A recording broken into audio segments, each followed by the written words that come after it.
Math mastery hub में आप सभी का स्वागत है। आज हम कक्षा 9 गणित विषय में अध्याय 10 वृत्त के अंतर्गत प्रमेय 10.5 को पढ़ेंगे।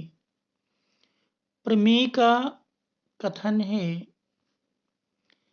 3 आसंरेख बिंदुओं से होकर एक और केवल एक ही वृत्त खींचा जा सकता है। 3 आसंरेख बिंदुओं से होकर एक और केवल एक ही वृत्त खींचा जा सकता है। ए बी सी 3 आसंरेख बिंदु हैं। चित्र में हम देख रहे हैं कि ए, बी और सी ये 3 आसंरेख बिंदु हैं। हमको दिखाना है कि इन 3 आसंरेख बिंदुओं से होकर एक और केवल एक ही वृत्त खींचा जा सकता है। दिया है ए बी सी 3 आसंरेख बिंदु हैं। चित्र में आप देख रहे हैं ए बी सी 3 आसंरेख बिंदु। आसंरेख से तात्पर्य है ऐसे 3 बिंदु जो एक सीधी रेखा में ना हो, उन्हें हम आसंरेख बिंदु कहते हैं। सिद्ध करना है कि 3 आसंरेख बिंदुओं से होकर एक और केवल एक ही वृत्त खींचा जा सकता है। हमको सिद्ध करना है 3 आसंरेख बिंदुओं ए, बी और सी से होकर एक और केवल एक ही वृत्त खींचा जा सकता है। बिंदुओं ए, बी और सी से होकर एक और केवल एक ही वृत्त खींचा जा सकता है। अब हम रचना करेंगे। रचना में ए बी और बी सी को सबसे पहला कार्य है कि ए बी और बी सी को मिलाएंगे। इसके बाद ए बी और बी सी के लंबार्धक खींचना है और लंबार्धक देखेंगे एक दूसरे को ओ बिंदु पर प्रतिच्छेद करेंगे। इसके बाद ओ ए, ओ बी और ओ सी को मिलाना है। तो हमारा रचना के अंतर्गत हुआ ए बी और बी सी को मिलाया तथा ए बी और बी सी के लंबार्धक खींचा। जो चित्र में आप देख रहे हैं ए बी का लंबार्धक, जो ए बी का लंबार्धक है वो पी क्यू दिखाया गया है।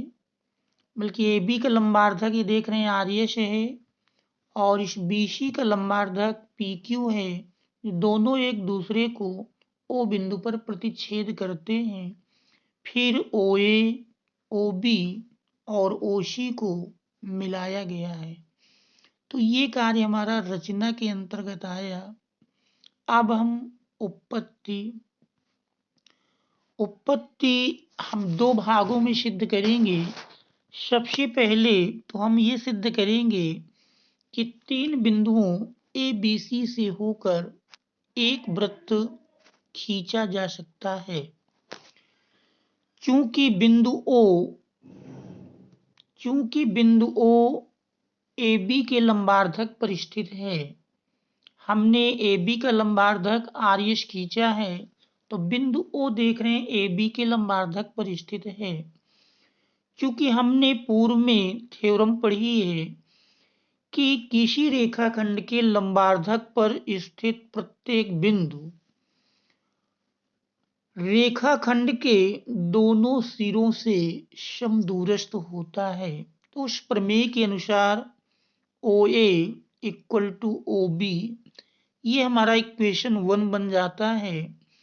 ठीक इसी प्रकार ओ बी सी के लंबार्धक पर स्थित है। इसका अर्थ हुआ कि बिंदु ओ की बी और सी दोनों से दूरियां समान होंगी। अतः O B equal to O C, ये हमारा इक्वेशन नंबर 2 मिला। अब हम इक्वेशन 1 और 2 से प्राप्त करते हैं कि OA equal to OB equal to OC।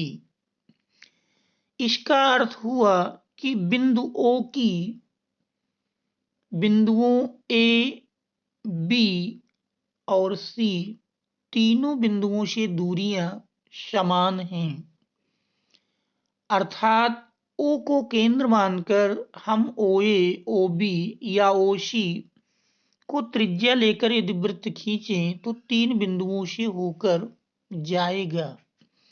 अब हम दूसरे भाग में सिद्ध करेंगे कि जो हमने वृत्त खींचा है केवल वही एक वृत्त है, उसके अतिरिक्त अन्य कोई दूसरा वृत्त नहीं है।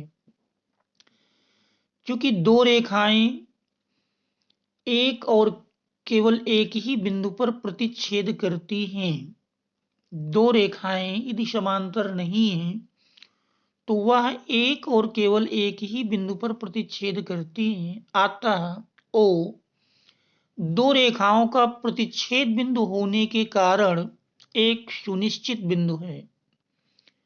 O हमारा रेखाखंड AB और BC की लंबार्धक जो RS और PQ खींचे गए हैं उन दोनों का ये प्रतिच्छेद बिंदु है, जिसके कारण ये एक सुनिश्चित बिंदु है।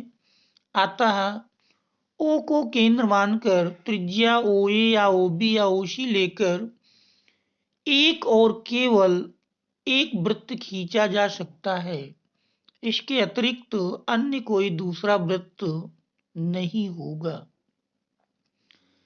तो O को केंद्र मानकर त्रिज्या OA या OB या OC लेकर केवल एक और केवल एक ही वृत्त खींचा जा सकता है, जो तीन बिंदुओं से होकर जाएगा। इस प्रकार से हम प्रमेय को सिद्ध करते हैं। Proved. Thanks all of you.